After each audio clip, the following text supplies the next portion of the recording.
क्या नाम है आपका? निसार अहमद अंसारी। कहाँ के रहने वाले हैं?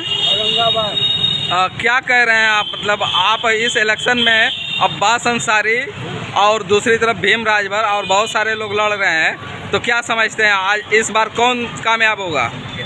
अब्बास अंसारी पहले पक्के मुसलमान बने, जो चुटकी रखे हैं एक मुट्ठी उसको कटवाएं और दाढ़ी बाल ढंग का रखे कि लगे कि ये मुसलमान कोई लड़ रहा है।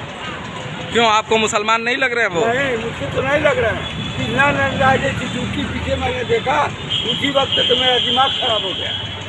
तो नहीं, आप तो कह रहे थे कि मतलब चुटकी कट जाएगी, खत्म हो जाएगी, उनका काम हो जाएगा। नहीं, मैंने ये कहा कि पहले वो चुटकी कटवा कर मुसलमान बन के आए, तो कहा कि हम मुसलमान हैं, अब्बास अंसारी हैं, लड़ रहे हैं लगता।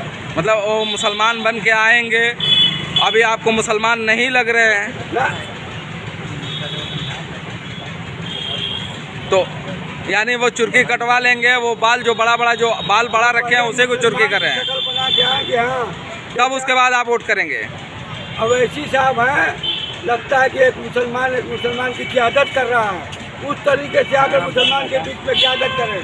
नहीं, हिंदुस्तान तो हिंदू मुसलमान सिख ईसाई सबका मुल्क है। 25 बरस से इनके वालिद थे, इनके पिता थे, इनके पापा थे, मऊ का क्या विकास हुआ?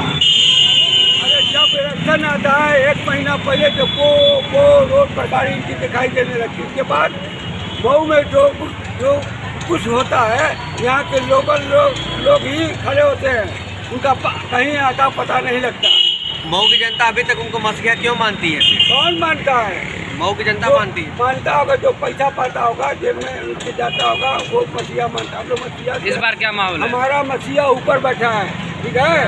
हम लोग किसी को असिया मसीहा नहीं मानता, हमारा मसीहा खुदा है, वही सब कुछ देता है, वही सब कुछ देता है। मऊ की जनता क्या चाहती है?